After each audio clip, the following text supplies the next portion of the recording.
sebagai tambahan calon guru penggerak angkatan 11 hingga SMA 13 ini sudah memasuki modul 1.4. Dan salawat dan salam pada junjungan kita Nabi Muhammad SAW. Allahumma shalli ala sayyidina Muhammad wa ala ali Muhammad.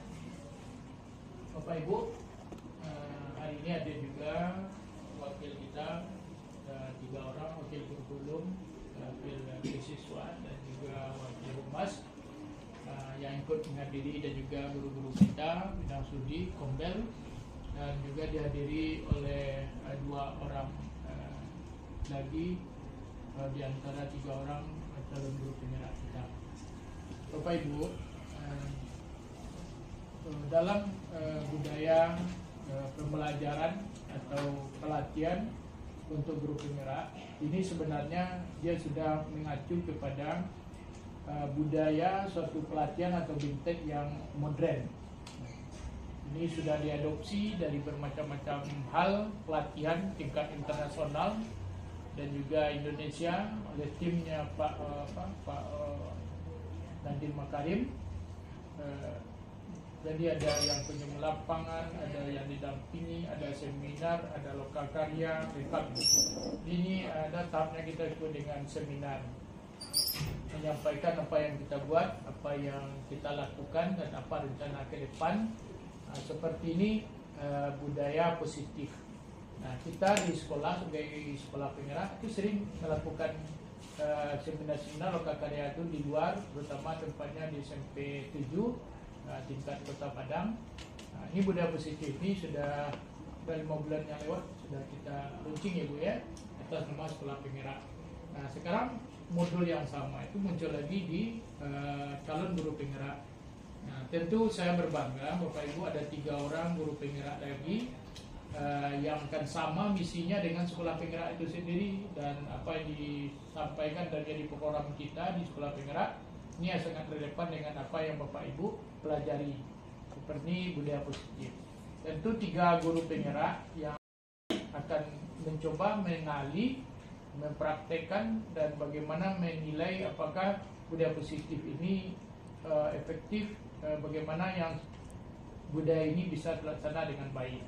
Nah, tentu kami sebagai pimpinan merasakan terbantu bahwa memang itu adalah termasuk inti dari program sekolah penggerak.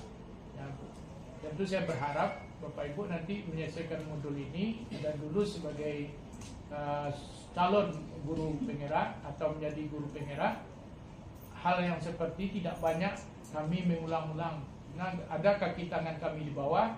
Sekarang guru penggerak kita sudah 5, ya 5 dengan Ibu ada 3, kemudian ada 4 sekarang ya. Nah, kami ada tambah lagi Bu Fit, ada Bu Len, nanti sudah 6 orang, tambah Pak Naldi.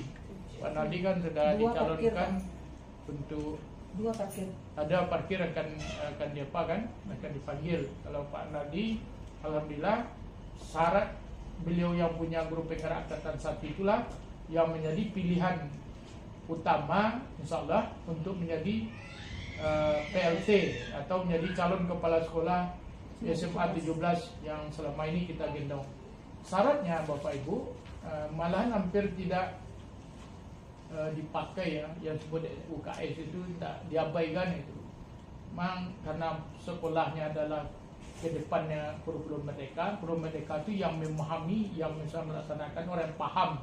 Salah satu yang paham itu adalah guru penggerak, termasuk PP seperti Ibu Nis lainnya, sebenarnya paham itu. Makanya tidak mungkinlah orang berbuat tentang kurikulum merdeka dan sekolah penggerak, guru penggerak, tapi kepala sekolahnya tidak ngerti semuanya itu. Makanya pemerintah mengutamakan calon-calon kepala sekolah itu, pimpin itu yang memahami. Tentu kami berharap Bapak Ibu yang guru penggerak insyaallah untuk bisa coba untuk kompetensi dengan atau bersaing dengan guru-guru penggerak lainnya untuk menjadi kepala sekolah. Sekarang ada 12 calon kepala sekolah untuk Sumatera Barat yang sedang dicari, ikuti tes masuk melalui PMM itu Bapak Ibu dan melalui aplikasi. Nah, Kita, Bapak Ibu, bukan hanya sekedar seminar, betul-betul kita menghayati dan langsung kita laksanakan di keseharian kita di sekolah. Makanya menurut saya agak lucu Mbak Nopa, kalau sekolah guru penggeraknya itu sendiri yang bermasalah, yang tak mengerti apa yang modul-modul pelajari. Orang sedang menerapkan budaya positif tentang kebersihan misalnya. Tentu guru penggerak memulai sebagai motor, sebagai guru yang menggerak-gerakkan bagaimana supaya bersih. Tahu-tahu dia melempar sampah sembarang tempat. Jadi budaya kita di rumah dari kecil yang tidak misalnya tidak disiplin, membuang sampah mana saja, tidak di tempatnya, walaupun sudah lulus guru penggerak, dia masih lupa. Kenapa? Karena pendidikan di rumah itu bertahun-tahun. Sedangkan pendidikan untuk guru penggerak ini hanya berapa saat saja. Jadi walaupun hafal budaya positif tentang kebersihan itu atau kesehatan sekolah sehat, dia pasti juga terlanggar. Makanya orang ribut atau bermasalah gennya di rumah, judes misalnya, kasar, walaupun dia sering berulang naik haji, walaupun dia seorang profesor Munepa, Trigen Munepa, dia akan tetap juga kadang-kadang los berlaku seperti apa yang dinikmati sejak kecil sampai dewasa, dan juga gen dari orang tua, dari kakek neneknya.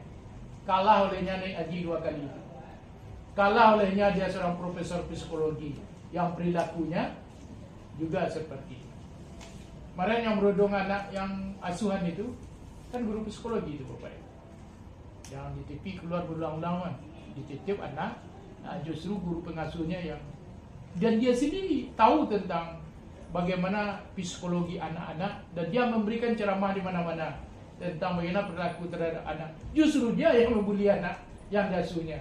Itu kan kasus besar itu kan. Itu contoh yang saya maksud.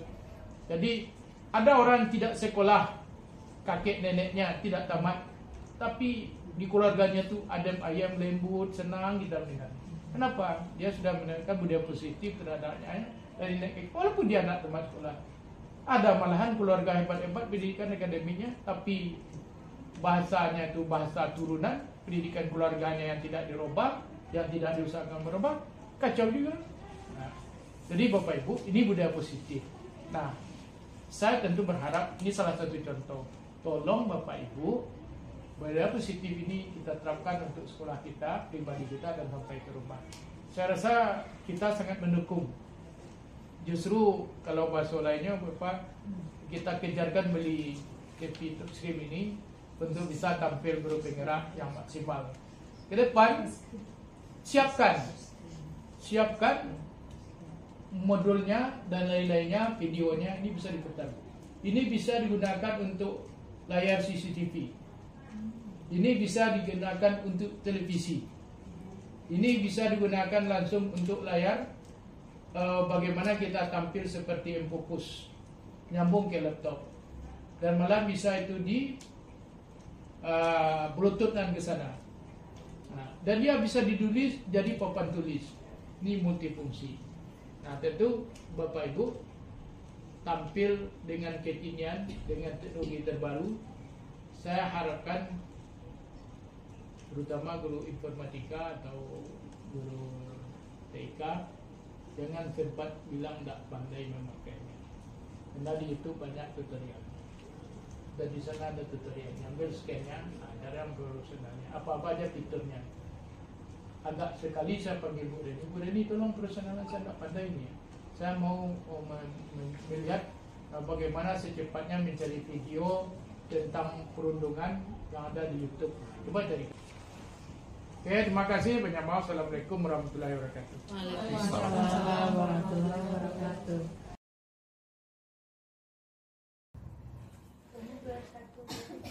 Bismillahirrahmanirrahim. Assalamualaikum warahmatullahi wabarakatuh. Waalaikumsalam warahmatullahi wabarakatuh. Alhamdulillah rabbil alamin. Wassalatu wassalamu ala asyrofil anbiya'i wal mursalin wa ala alihi washabihi rasulillahi ajmain. Pertama dan utama sekali, marilah kita ucapkan puji serta syukur kita atas kehadiran Allah Subhanahu wa taala. Berkat beliaulah kita dapat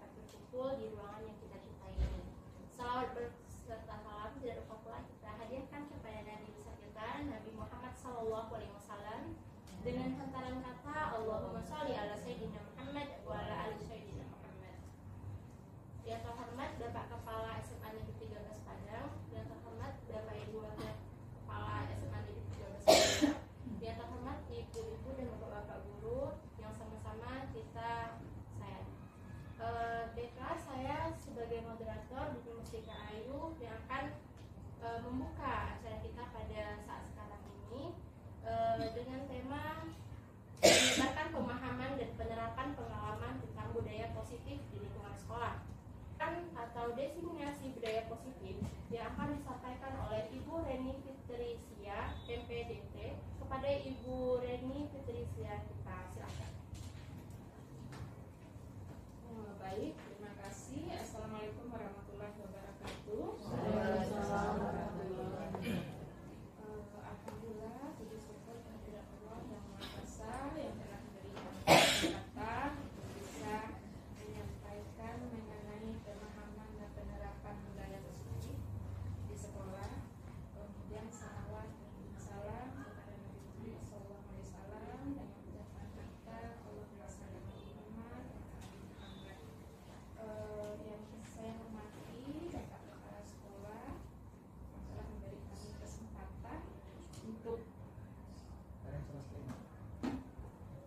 Yang saya hormati Bapak Kepala Sekolah yang telah memberi kami kesempatan untuk bisa menyampaikan diseminasi ini.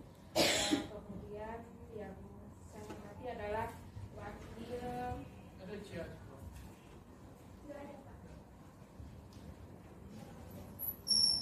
yang saya hormati Bapak Ibu Wakil Kepala Sekolah, kemudian kepada Bapak dan Ibu Guru yang telah datang pada kegiatan diseminasi hari ini, dan Bapak dan Ibu tata usaha yang juga menyempatkan hadir untuk acara hari ini. Baiklah, saya akan menyampaikan mengenai menyebarkan pemahaman dan penerapan pengalaman budaya positif. Konsep inti budaya positif itu ada 8 ya. Ada perubahan paradigma positif, kemudian disiplin positif, nilai-nilai kebajikan, kebutuhan dasar manusia, motivasi perilaku manusia, posisi kontrol guru, keyakinan kelas, dan segitiga distribusi. Yang ke-8 ini adalah masuk pada budaya positif, akan kita bahas. Pembelajaran dengan paradigma baru. Pembelajaran dengan paradigma baru merupakan pembelajaran yang dirancang berdasarkan prinsip pembelajaran berdiferensiasi, sehingga peserta didik belajar sesuai kebutuhannya berdasarkan tahap perkembangan sesuai teori psikologi modern untuk mewujudkan profil pelajar Pancasila. Jadi kalau selama ini kita memberikan pembelajaran kepada anak mungkin dengan cara berceramah atau dengan cara membuat tugas saja, maka di sini di pembelajaran dengan paradigma baru kita sudah mulai meningkat dengan anak-anak mulai bisa dilibatkan dalam pembelajaran itu sendiri dengan adanya pembelajaran diferensiasi. Kemudian pembelajaran ini disesuaikan dengan kebutuhan anak.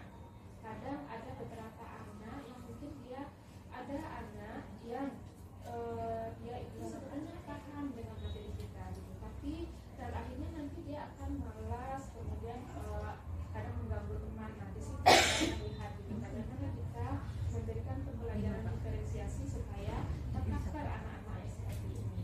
Kemudian sesuai dengan perkembangannya. Jadi kalau anak-anak misalkan perkembangan kita adalah usia remaja, seperti apa harus kita masukkan. Kemudian yang lainnya adalah miskonsepsi tentang teori kontrol. Selama ini yang kita tahu mengenai teori kontrol itu adalah ilusi guru mengontrol murid. Murid itu bisa kita kontrol, bisa kita suruh, bisa kita beri dia pengarahan ini, pengarahan ini. Kemudian ilusi yang lainnya adalah bahwa penguatan positif, efektif, dan bermanfaat. Jadi dengan cara kita memberi pujian yang sangat berlebihan kepada anak itu efektif. Wah bagus kamu, kemudian dipuji lagi, itu akan efektif. Ternyata tidak.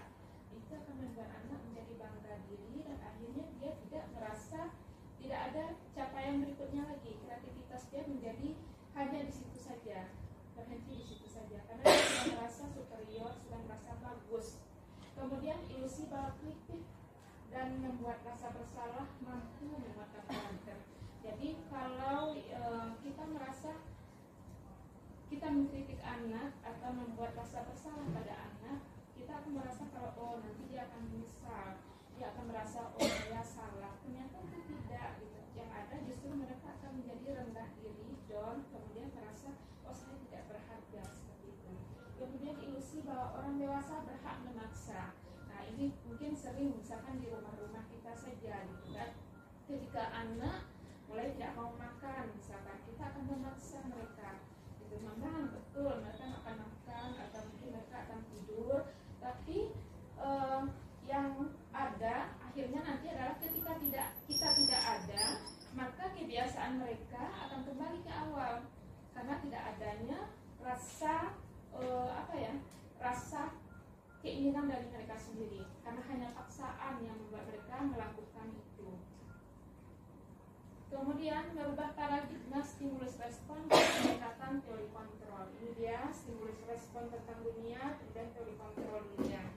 Realitas kebutuhan kita sama. Kalau stimulus kontrol yang biasa ya, realitas atau kebutuhan kita itu sama. Sebetulnya realitas dan kebutuhan kita itu berbeda-beda. Sama seperti anak, kebutuhan mereka berbeda-beda, tidak sama.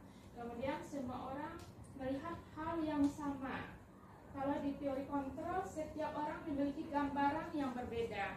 Jadi kalau misalkan kita memberi sebuah pena gitu kan, kalau menurut kita orang akan bilang ini untuk menulis saja, tapi menurut anak-anak itu berbeda-beda. Saya bisa menggambar dengan pena ini, saya bisa ini, saya bisa ini, saya bisa mencoret, saya bisa melempar pena ini supaya bisa sampai ke tujuannya seperti itu. Jadi tidak semua yang anggapan orang itu sama, ada perbedaannya. Kemudian kita mencoba mengubah orang agar berpandangan sama dengan kita, sama seperti pemaksaan terhadap anak-anak tadi. Kemudian kita berusaha memahami pandangan orang lain tentang dunia. Jadi kalau di teori kontrol kita berusaha untuk paham dengan pandangan orang. Tidak selalu kita harus memaksakan pandangan kita harus sama dengan orang itu, tidak. Kita terima pandangan orang itu walaupun itu berbeda. Kemudian perilaku buruk dilihat sebagai suatu kesalahan. Jadi kalau misalkan mereka menganggap kalau perilaku itu sudah buruk, kita biasanya akan cap itu salah, itu salah. Kalau di teori kontrol, semua perilaku memiliki tujuan. Nah, misalkan kalau anak terlambat, kenapa dia bisa terlambat? Pasti ada tujuannya, pasti ada alasannya kenapa dia terlambat. Kita mencari sebab dan akibatnya dari perilaku mereka. Kemudian orang lain bisa mengontrol saya kalau di stimulus respon. Sementara kalau di teori kontrol, hanya Anda yang bisa mengontrol diri Anda. Jadi kalau kita di dalam hati kita, misalkan seperti ini, anak yang kita minta untuk terus belajar, tapi kalau di dirinya sendiri tidak ada rasa ingin berubah, maka yang terjadi ini Anda tidak bisa mengontrol orang lain, hanya diri Anda yang bisa mengontrolnya. Kemudian pemaksaan ada pada saat butuhkan gagal. Jadi kalau misalkan membujuk ternyata gagal, maka dipaksa lagi. Ternyata pada teori kontrol, kolaborasi dan konsensus menciptakan pilihan-pilihan baru. Ajak mereka bekerja sama dulu supaya terbuka apa yang ingin kita laksanakan. Kemudian disiplin positif. Disiplin berasal dari kata disiplina yang artinya belajar. Disiplin mengacu pada disiplin diri yang memiliki tanggung jawab terhadap apa yang dilakukannya berdasarkan nilai-nilai yang diyakini.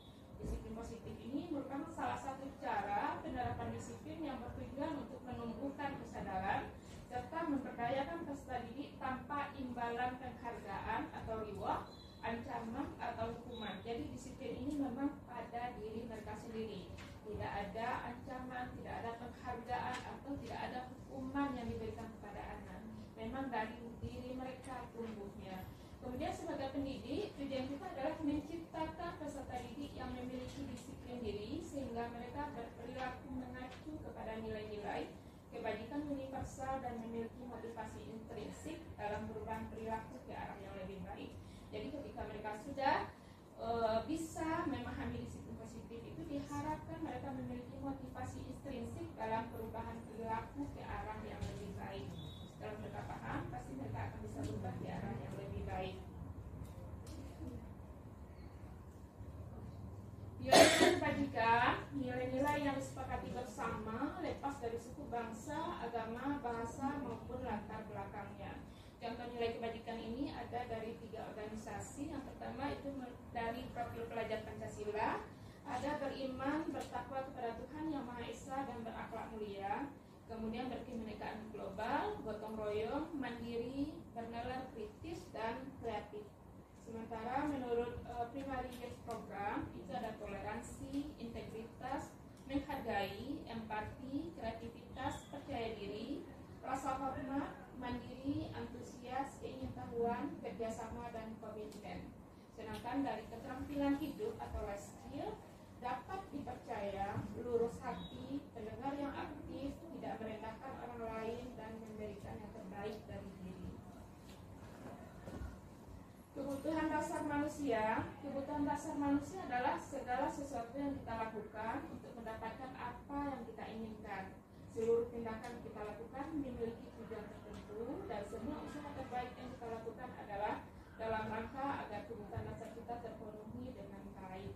Jadi semua yang kita lakukan pada dasarnya adalah karena kebutuhan dasar manusia. Apa saja kebutuhan dasar itu?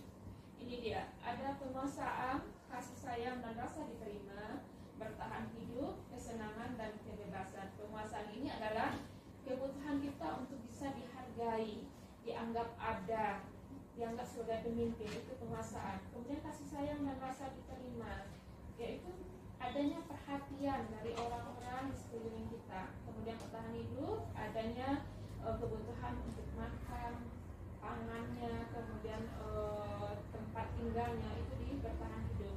Kesenangan berarti ada rasa-rasa, misalkan ketika dia mulai jenuh atau apa, ada kebutuhan yang harus dipenuhi, yaitu rasa senangnya. Kemudian kebebasan juga ada rasa tidak ingin diintimidasi, ada rasa ingin bebas dari sesuatu yang rasanya mengikat bagi mereka.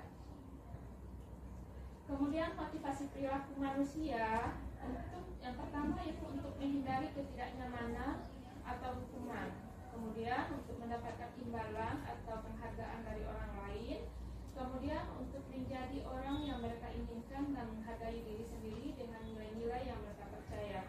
Jadi motivasi perilaku manusia ini dibagi atas 2, yaitu motivasi eksternal dan internal. Kalau eksternalnya itu adalah yang pertama untuk menghindari ketidaknyamanan atau hukuman. Yang kedua untuk mendapatkan imbalan atau penghargaan dari orang lain. Kemudian yang internalnya untuk menjadi orang yang mereka inginkan dan menghargai diri sendiri dengan nilai yang mereka percaya. Konsep disiplin dengan identitas gagal. Yang pertama adalah hukuman, kemudian yang kedua adalah penghargaan. Jadi konsep disiplin ini yang gagal itu adalah adanya hukuman, kemudian penghargaan. Kalau selama ini kita menganggap penghargaan itu adalah hal yang biasa, ternyata itu termasuk identitas gagal. Hukuman ciri-cirinya adalah menyakitkan, tidak nyaman, murid takut, memaksa, murid menyembunyikan kesalahan, dan murid menjadi rendah diri. Kalau penghargaan itu tidak efektif, merusak hubungan, kemudian mematikan kreativitas. Jadi kalau sudah ada penghargaan, misalkan dipuji atau apa, kadang anak terlena dengan pujian tersebut.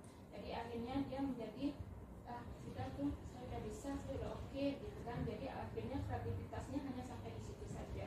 Kemudian mengukur dengan sistem ranking. Jadi kalau misalkan anak yang rankingnya ternyata di bawah sekali, akhirnya dia akan tidak merasa pede dengan keadaannya.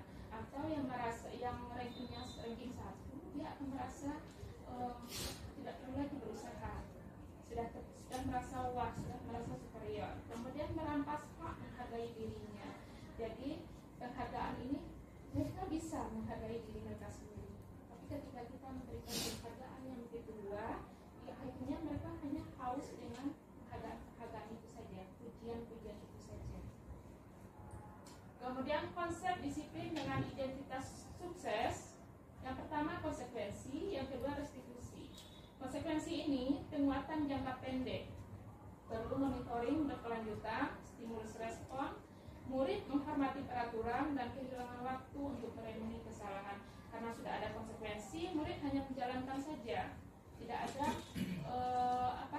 keinginan dia untuk bisa merubah seperti apa. Setelah ada kesalahan ini, saya harusnya seperti apa? Tidak ada, karena sudah ada konsekuensi yang mereka terima. Jadi mereka hanya menjalankan saja. Kemudian restitusi, murid bertanggung jawab untuk perilakunya, fokus pada pemecahan masalah jangka panjang. Murid menghormati dirinya dan orang lain, teori kontrol, dirinya memegang kontrol. Murid bersemangat memperbaiki kesalahan. Kalau di restitusi ini, murid diberi kesempatan untuk memperbaiki kesalahannya. Kita yang bertanya ke murid, seperti apa solusi yang terbaik yang akan mereka lakukan untuk memperbaiki kesalahan mereka.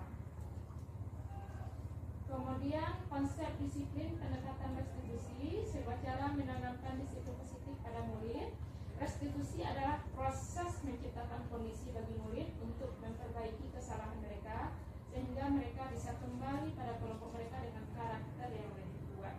Jadi dengan restitusi ini, setelah mereka paham dengan kesalahan mereka, mereka mencari solusi dari kesalahan-kesalahan mereka itu, bagaimana cara memperbaikinya, mereka akan siap untuk kembali ke kelompok mereka, karena mereka sudah tahu solusi apa yang akan bisa memperbaiki kesalahan mereka. Kemudian ciri-ciri restitusi bukan untuk menebus kesalahan, namun untuk belajar dari kesalahan. Karena adanya kita memberi kesempatan kepada anak untuk mencari solusi dari permasalahan mereka. Kemudian memperbaiki hubungan. Kemudian tawaran bukan paksaan.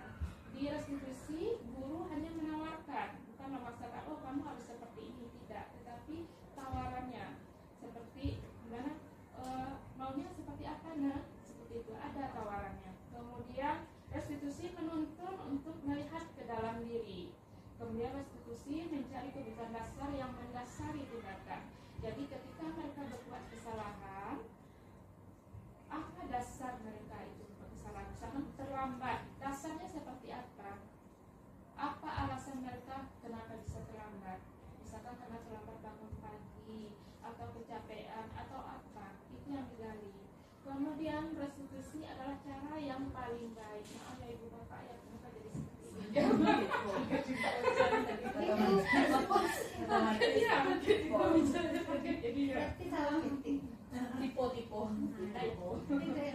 Ya, restitusi fokus pada karakter bukan tindakan. Jadi yang kita perbaiki adalah karakternya, bukan tindakannya. Kemudian restitusi adalah fokus pada solusinya.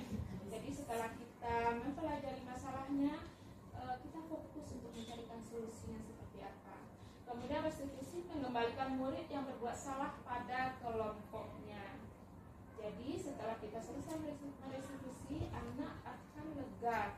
Anak akan tahu, oh ini salah saya, ini solusinya. Dia akan kembali ke kelompok dengan rasa aman ya. Baik Bapak Ibu, sebelum kita lanjut, kita speaking lah dulu ya Bapak Ibu ya. Apa yang speakingnya ya?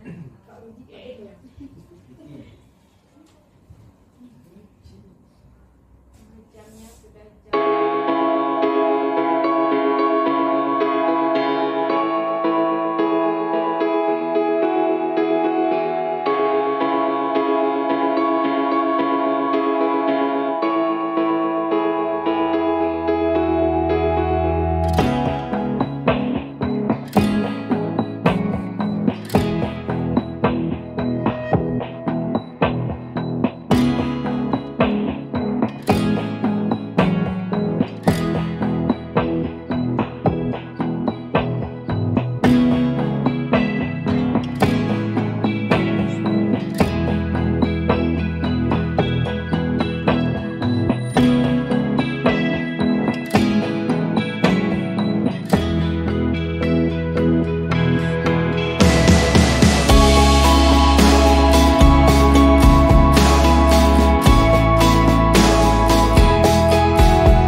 kelasnya saat istirahat atau dikerjakan sebanyak 3 kali lipat. Itu kalau ada perjanjiannya ya. Konsekuensi itu kan diawali dari keyakinan kelas gurunya. Kemudian guru tegas dan siswa menghormati peraturannya. Kemudian restitusi, guru menanyakan keyakinan kelas atau dirinya dengan membantu siswa menyelesaikan masalahnya. Kemudian guru terbuka dan siswa menghormati dirinya dan orang lain. Kemudian ini dia posisi kontrol restitusi, ada sebagai penghukum, membuat rasa bersalah, teman, pemantau, dan manajer. Ini ada video mengenai 5 posisi tersebut. Ini posisi penghukum.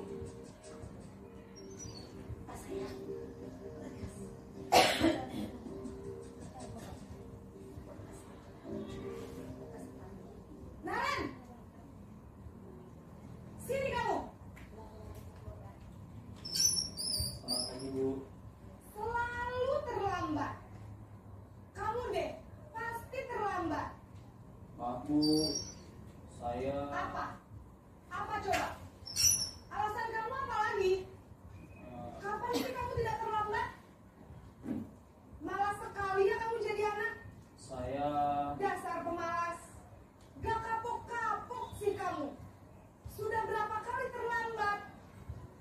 Sana, kamu keliling lapangan basket 2 kali. kenapa saya harus keliling lapangan basket, Bu? Kenapa? Kamu melawan ibu?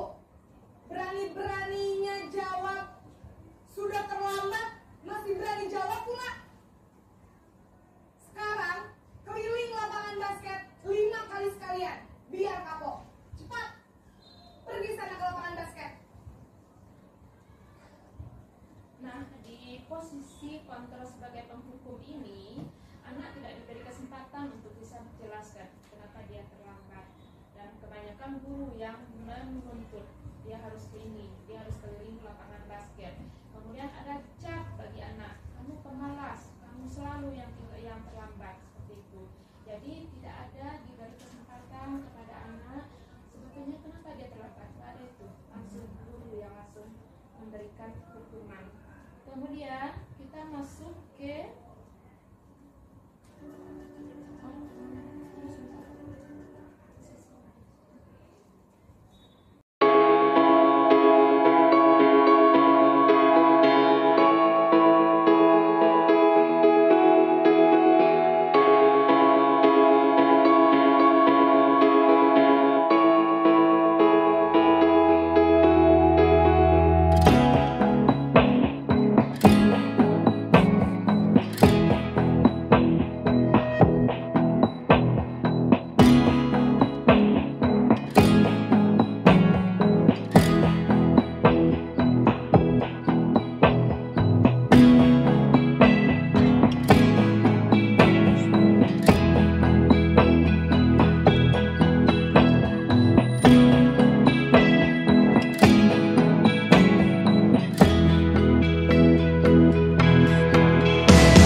keyakinan kelas atau keyakinan sekolah. Keyakinan sekolah atau kelas berupa pernyataan-pernyataan universal yang mudah diingat dan dipahami dan harus diterapkan di lingkungan sekolah. Jadi yang mudah diingat oleh anak, misalkan tentang waktu itu kan mudah diingat oleh anak. Kemudian bagaimana pembentukan keyakinan kelas? Yang pertama lebih abstrak daripada peraturan. Kalau peraturan itu lebih kaku, sementara kalau di keyakinan kelas tidak begitu kaku.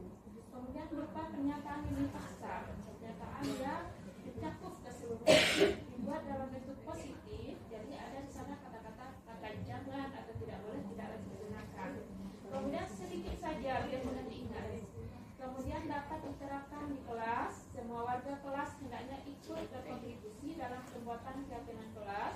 Bersedia meninjau kembali keyakinan kelas dari waktu ke waktu. Jadi keyakinan kelas ini ketika kita sudah selesai melakukannya, mungkin ketika di perjalanan mungkin ada beberapa keyakinan kelas yang perlu kita ubah, maka bisa kita tinjau kembali. Tidak selalu kita ikut saja keyakinan kelas yang akan kita laksanakan. Jadi kita tinjau kembali jika ada sesuatu mungkin yang perlu diperbaiki.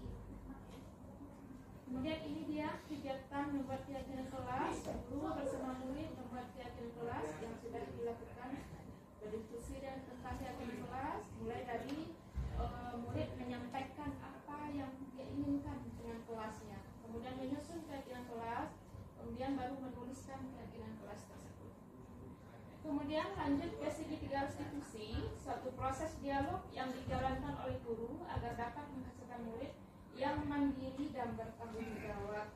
Tahap segitiga restitusi ini pertama adalah menstabilkan identitas guru, kemudian validasi tindakan yang salah, menanyakan keyakinan.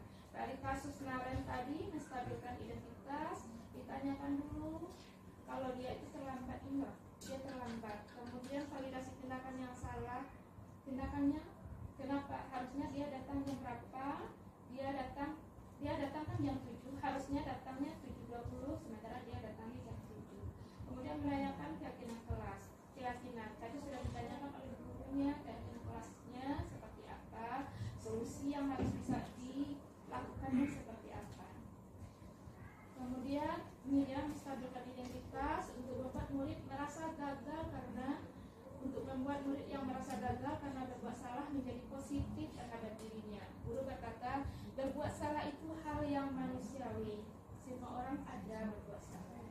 Jadi kalau dia terlambat, ada memang mungkin terlambat karena macet, karena ini, kita berikan alasannya. Kemudian tidak ada manusia yang sempurna. Bapak itu juga bisa berbuat salah. Kemudian kita pasti bisa menyelesaikan permasalahan. Kemudian untuk validasi tindakan yang salah, membantu murid mengenali basic need atau kebutuhan yang ingin dipenuhinya ketika melakukan kesalahan itu. Dan ketika dia melakukan kesalahan pasti ada alasannya. Guru berkata, kamu bisa saja kan melakukan hal yang lebih buruk, tapi kamu tidak melakukannya. Kamu pasti punya alasan mengapa melakukannya. Seperti Naren tadi, dia terlambat, pasti ada alasannya kenapa dia terlambat.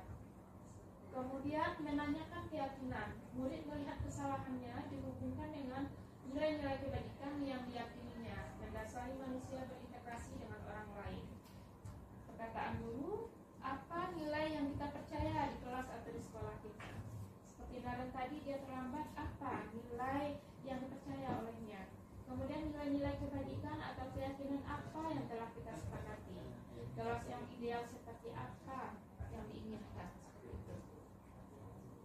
Demikian hasil paparan saya mengenai disiplin positif. Terima kasih atas kesempatan yang Bapak Ibu berikan kepada saya.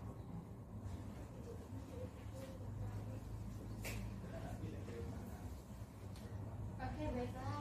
Kita kasih hapus dulu.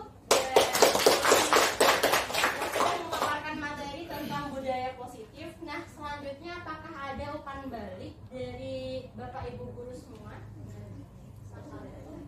Boleh angkat tangannya yang mau memberikan umpan balik setelah pemberian materi tadi. Apakah ada? Ya, ada Ibu Herlina Susatidi, silakan. Assalamualaikum warahmatullahi warahmatullahi wabarakatuh. Waalaikumsalam warahmatullahi wabarakatuh. Terima kasih kepada Bu Dini atas kesempatannya. Terima kasih juga kepada Bu Eni yang telah mengundang kami hadir dalam kegiatan seminar kali ini. Setelah mendengarkan pemaparan dari Bu Eni terkait budaya positif, saya agak tersentak ya Bapak Ibu.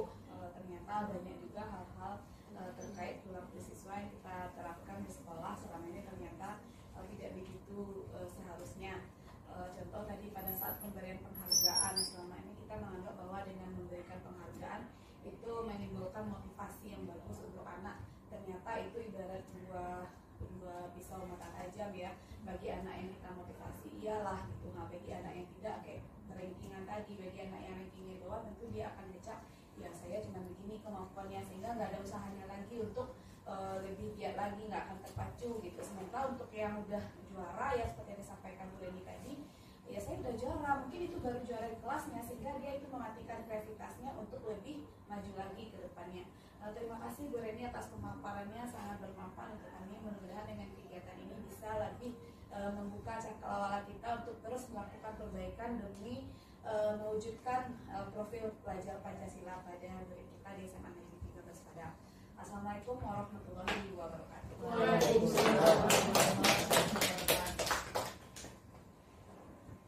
Baik, terima kasih kepada Ibu Herlina Sumardi yang telah memberikan umpan baliknya. Apakah ada lagi yang ingin memberikan umpan balik terkait tentang budaya positif kepada Bapak Ibu? Apakah ada lagi? Oh ya, kepada Pak Osni kita persilakan. Baik, terima kasih pada ini yang telah memberikan kesempatan. Sekali lagi terima kasih kepada Bu Eni yang sudah memaparkan budaya positif kepada kita semua. Selama ini barangkali kita, saya pribadi lah, dalam penerapan budaya positif, ternyata kita memang tidak boleh memaksakan kehendak kita. Nah, salah satunya tadi saya melihat bahwa siswa itu juga butuh kesenangan. Tadi juga sudah dipaparkan ini. Nah, ini sangat bermanfaat sekali bahwa di dalam pembelajaran itu juga kita mesti mengadakan semacam game atau mungkin refleksi dan lain segala macamnya, agar itu pembelajaran lebih santai, lebih rileks untuk menerima pembelajaran bagi siswa kita. Barangkali ini saya bermanfaat sekali bagi kita semua, terutama bagi diri kami pribadi. Mudah-mudahan ini bermanfaat untuk kita semuanya. Mungkin itu saja refleksinya. Terima kasih. Assalamualaikum warahmatullahi wabarakatuh. Waalaikumsalam warahmatullahi wabarakatuh. Terima kasih kepada Pak Osmi yang telah memberikan umpan balik kepada kita semua. Apakah ada lagi? Mungkin dirasa cukup. Terima kasih kepada Bapak Ibu yang telah meluangkan waktunya untuk pembelajaran kita tentang seminar budaya positif pada siang hari ini. Saya selaku moderator mohon maaf apabila ada kesalahan atau maupun perbuatan. Semoga dengan pemaparan Ibu Reni tadi bisa kita aplikasikan di kelas kita masing-masing. Saya akhiri. Assalamualaikum warahmatullahi wabarakatuh. Waalaikumsalam.